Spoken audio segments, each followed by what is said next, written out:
আসসালামু আলাইকুম রহমতুল্লাহ। আশা করি সবাই খুব ভালো আছেন, সুস্থ আছেন। দীর্ঘ 5 দিন ধরে কোনো ধরনের ভিডিও দিতে পারতেছি না, নিজের একটু পার্সোনাল কাজকর্মের জন্য। আমি আমার লফটের ভিতরে তেমন একটা সময় দিতে পারতেছি না, যার কারণে আমার লফটের ভিতরে প্রচুর পরিমাণে ক্ষতি হয়ে গেছে। আমার অনেক কোয়েল পাখির সমস্যা হয়ে গেছে, ওই সব কিছুই আজকের ভিডিওতে দেখাবো। আমরা আমাদের কোয়েল পাখিগুলোর আপডেট দেই।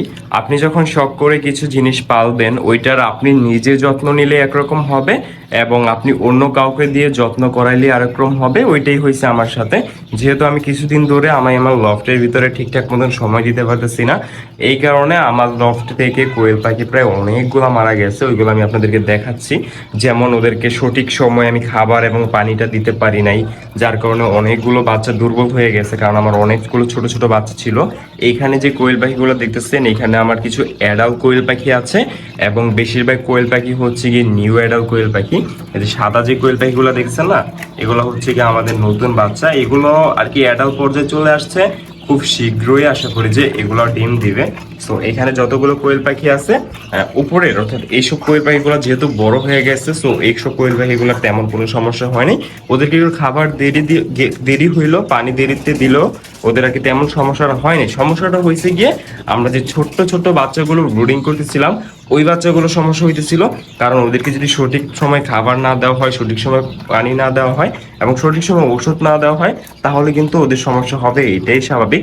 তো এই যে খাঁচাটা আছে, এটা নিচের খাঁচার ভিতরে আছে হচ্ছে কি আমাদের ছোট্ট বাচ্চাগুলো। এগুলোকে আমি ব্রুডিং থেকে বের করেছিলাম, যেহেতু ওদের বয়স হয়েছে মোটামুটি, এখন আর ওদের ব্রুডিং করা লাগবে না।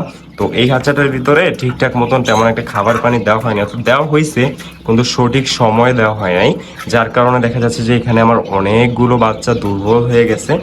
যদি আপনারা এই বাচ্চাটা দেখেন, হালকা পাতলা ঝিম ধরে বসে আছে। ওরা কিন্তু এরকম ছিল না, ওকে আটকে গেছে নাকি না, হালকা পাতলা ঝিম ধরে বসে আছে। এবং ওই যে দেখছেন ওই চিপার ভিতরে ওই বাচ্চাটা সুস্থ দেখছিলাম, ওই ওই যে ওই চিপার ভিতরে একটা বাচ্চা মারা গেছে ওইখানে, আমি এনে দেখাচ্ছি। অনেকগুলো বাচ্চা আমার এখান থেকে আর কি নাই হয়ে গেছে। হ্যাঁ, অনেকগুলো বাচ্চা। আমি এখানে যদি দেখাই, দেখেন আজকে সকালে এসে দেখি যে বাচ্চাগুলা সবগুলো খাঁচার ভিতরে এইভাবে পড়ে আছে। আমার দেখে প্রচুর পরিমাণে খাবার লাগতেছিল। বাচ্চাগুলো কিন্তু একদম ঝরঝরা হয়ে গেছে, দেখছেন পশম পালক চলে আসছিল, সবকিছু চলে আসছিল। ওই যে সঠিক যত্ন নেওয়া হয় নাই, খাবার পানি ঠিকঠাক মতন দেওয়া হয় নাই। সো এই কারণে বাচ্চাগুলো দুর্বল হয়ে গেছিল, ওরা সার্ভাইভ করতে পারে নাই। এখানে আরেকটা বাচ্চা দেখা যাচ্ছে যে ওই যে ওইখানে বাচ্চাটা মারা গেছে। তো এই হচ্ছে কি আমার আর কি ছোট্ট যে বাচ্চাগুলো আছে ওইগুলোর আপডেট। এটার ভিতরে আমাদের আরো কিছু ছোট ছোট বাচ্চা আছে। এই বাচ্চাগুলোর তেমন কোনো সমস্যা হয় নাই, ওরা সুস্থ সবল আছে। বাট আমাদের লফটে কিন্তু আরো অনেকগুলো বাচ্চা হয়েছিল, প্রায় 100 বাচ্চার মতো হয়েছিল। সো তখন আমার রানিং কাজ চলতেছে, অর্থাৎ আমি আমার পার্সোনাল কাজে একটু বিজি হয়ে গেছিলাম। সো ওই বাচ্চাগুলো আমি একজনকে দিয়ে দিছি, কারণ আমার এত বাচ্চা আমি রাখার জন্য আর কি জায়গা নেই, স্পেস নেই, এবং আমি সময় দিতে পারবো না, তাহলে ওদেরকে রেখেও লাভ নেই। সো ওই বাচ্চাগুলো আমি সরিয়ে ফেলছি। আমার এই ইনকিউবেটর থেকে আরো 100 পিসের মতন বাচ্চা ফুটে বের হয়েছিল। সো ওই বাচ্চাগুলোকে আমি সরিয়ে ফেলছিলাম। আর এখানে হচ্ছে গিয়ে আমাদের আরো কিছু কোয়েল পাখির বাচ্চা। এখন মোটামুটি সময় আছে, এখন ওদেরকে সঠিকভাবে যত্ন নিতে পারবো ইনশাল্লাহ। সো এখানে যতগুলো কোয়েল পাখি আছে সবগুলো আমাদের জাপানি কোয়েল, ঠিক আছে এগুলা। তো এগুলার পরে আর কি আর কিছুদিন আগে ফুটছিল হচ্ছে কি, এগুলো পরে ফুটছিল। হ্যাঁ, এই কারণে বাচ্চাগুলো একটু ছোট, এগুলো বড় হয়ে গেছে, যার কারণে ওদেরকে আমি খাঁচার ভিতরে শিফট করে দিছি। সো সবচেয়ে বেশি খারাপ লাগতেছে আমার এই কোয়েল পাখিগুলোর জন্য।